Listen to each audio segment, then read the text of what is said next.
देखिए, the diary of West Bengal 30 August को पूरे देश में रिलीज हो रही है। ये फिल्म सच्ची घटनाओं पर आधारित है। एक बेगुनाह लड़की के खून से लिखी हुई है बंगाल की डायरी, और इस फिल्म में हमने जो इस वक्त, जैसे कि आप लोग देख भी रहे हैं कि बंगाल में क्या हो रहा है, वहाँ पर जब एक स्टोरी को हमने डेवलप किया 1 साल पहले, तो ये सब उस वक्त भी हो रहा था। आज इसका एक्सपोजर हो रहा है, आज ये आपके माध्यम से दुनिया को दिखाया जा रहा है। ये एक वो कहानी है, बांग्लादेश से शुरू होती है, जहां बांग्लादेश में एक अनिल चंद परिवार था जिस पर कट्टरपंथियों ने ये कहकर हमला किया कि ये काफिर है, और उसका पूरा कत्ल कर दिया। और उसमें एक 14 साल की उनकी लड़की थी पूर्णिमा, जिसके साथ बेरहमी से उसका गैंग रेप किया गया।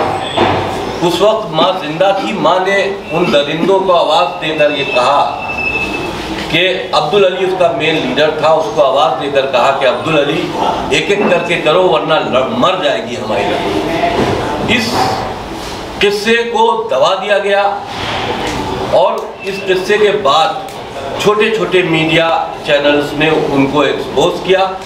फिर तस्लीमा नसीम ने अपनी किताब लज्जा, जो बैन भी हो गई, और उसी की वजह से उनको बांग्लादेश छोड़ के भागना पड़ा।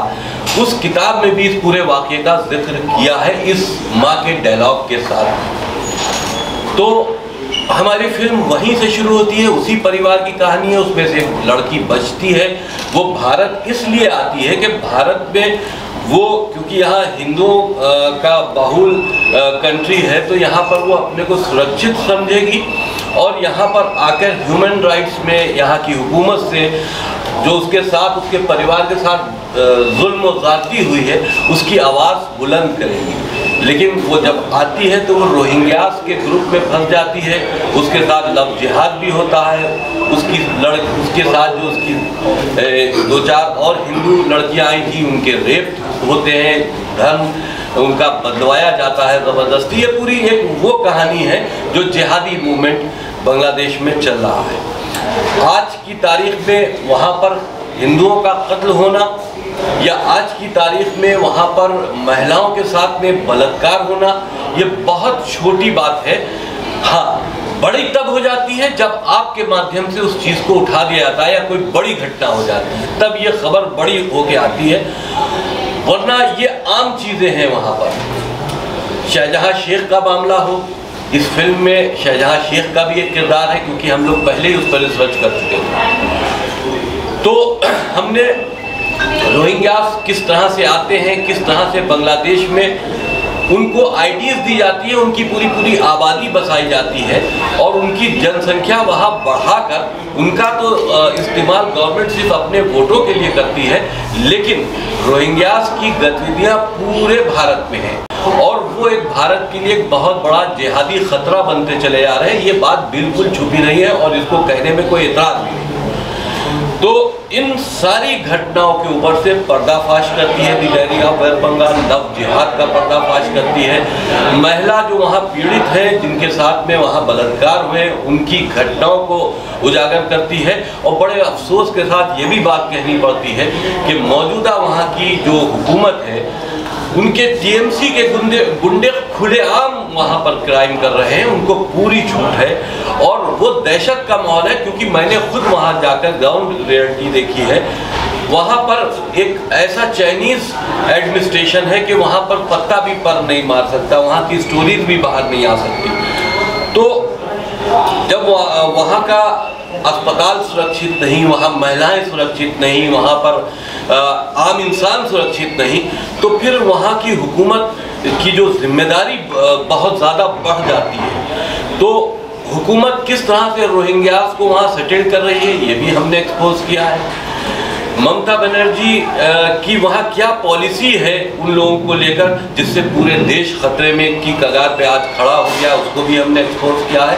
टोटली ये फैक्ट के ऊपर आधारित है, और एक दुख भरी कहानी है उस लड़की की जिसके साथ बहुत जुल्म और सितम हुए हैं।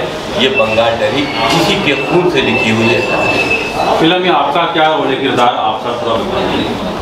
मैं एक उसमें मौलवी का किरदार अदा कर रहा हूँ। मैं फिल्म का प्रोड्यूसर भी हूँ और एक मौलवी का किरदार अदा कर रहा हूँ जो कि एक शरई हुकूमत वहाँ चलाने की कोशिश करता है और चलाता भी है। आपको पुलिस द्वारा नोटिस दिया गया, उसके बारे में क्या कुछ?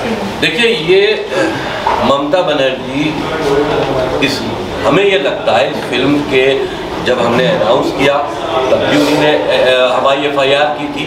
आज रिलीज़ होने जा रही है तब भी उन्होंने हमको 18 तारीख को नोटिस देकर बुलाया। हम ये समझते हैं इस फिल्म से ममता बनर्जी और TMC के गुंडे दहशत में हैं, इसलिए वो हमको परेशान करने के लिए नोटिस दे रहे हैं कि वो हमको वहाँ बुलाएं, हमको अरेस्ट करें, जेल भेजें, फिर TMC के गुंडे मेरे साथ मारपीट करें या मेरी हत्या कर दें। यही उनका मकसद है, दहशत बनाना, अपने खिलाफ उठती हुई आवाज़ों को कमज़ोर करना या जो ज़बान उनके खिलाफ खुलती है उसको काट देना। सर, इतना सब बंगाल के अंदर हो रहा है, पश्चिम बंगाल के अंदर, तो कहीं ना कहीं ममता बनर्जी के ऊपर तो प्रश्न चिन्ह लगता ही है। आपको क्या लगता है, सरकार को रहनी चाहिए, राष्ट्रपति शासन घोषित होना चाहिए? देखिए, मौजूदा हालात तो यही कहते हैं कि वहाँ पर बदलाव ज़रूरी है, क्योंकि हम इस वक्त फिल्मी लोग हैं, ये पॉलिटिकल इश्यूज़ हैं। केंद्र की हुकूमत को वहाँ सीरियस लेना चाहिए या सुप्रीम कोर्ट पर को इसमें कोई सीधे तौर पर एक्शन लेना चाहिए।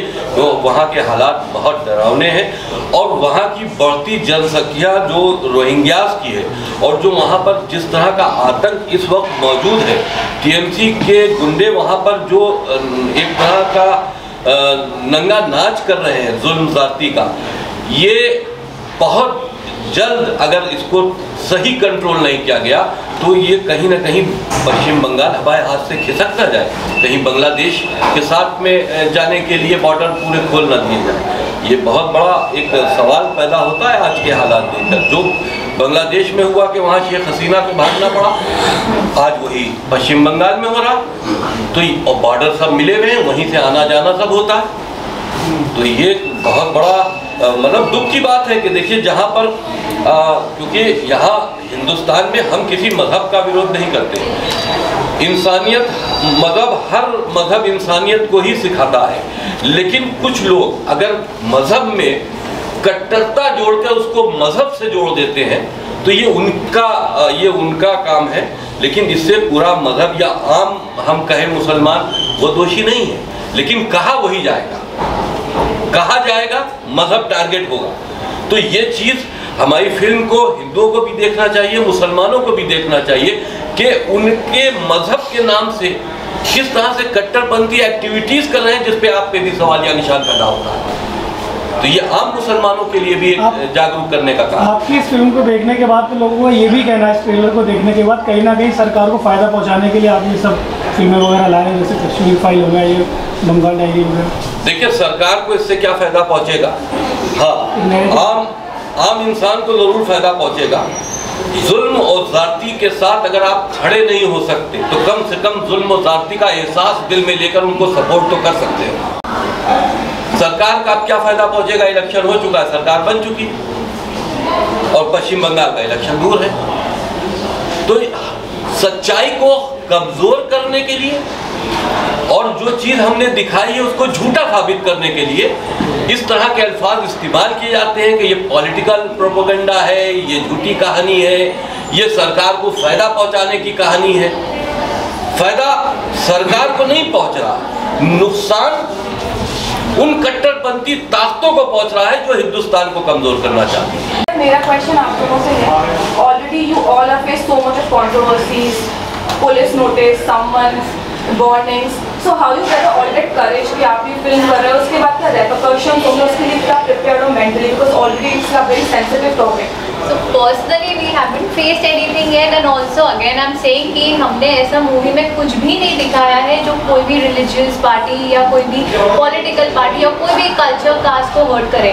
हमने ये पूरी मूवी ह्यूमैनिटी के बेसिस पे दिखाई हुई है, इसमें ऐसा हमारा पर्सनल एजेंडा प्रोपोगेंडा कुछ भी नहीं है। अगर आप खुद मूवी देखेंगे तो आपको बस यही समझेगा कि वहाँ पे जो अत्याचार हो रहा है, आई एम नॉट सेइंग कि कोई रिलीजन कोई प्रायोरिटी पे होता है, हिंदू मुस्लिम सिख ईसाई सब सेम है। इट्स ओनली जहाँ पे कोई लोगों के साथ बहुत सारा इनजस्टिस के ऊपर है। तो पर्सनली हमने ऐसा कुछ भी, बल्कि मैंने as an artist also and as a character also in the film, मैंने दोनों रिलीजन्स और सारी What you're expecting after releasing the film in theaters, repercussions, pronouns, cons, what?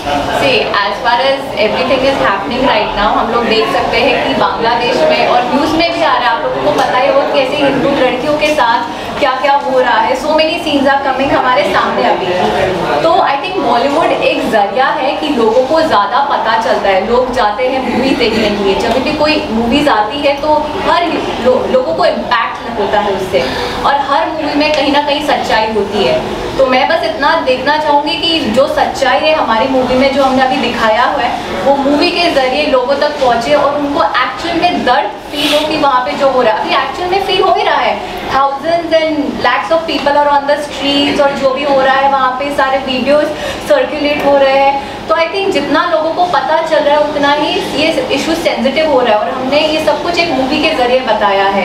तो आई थिंक जितना लोग ये मूवी देखेंगे उनको और भी समझ में आएगा कि एक एक्चुअल रियलिटी दुख भरी कहानी क्या हो रही है बांग्लादेश में और वेस्ट बंगाल। सर मेरा एक क्वेश्चन है, मैं आई कम फ्रॉम झारखंड और मैं स्टेट बाउंड्री शेयर में बंगाल के सर मैं रहा हूँ। मैं सिचुएशन जो आपने बोला एक ही चीज़ देखा है, बचपन से मैंने एक ही चीज़ फील किया कि वहाँ का कल्चर, एक जो डोमिनेंस है वो कैसे सिचुएशन ख़राब करता है।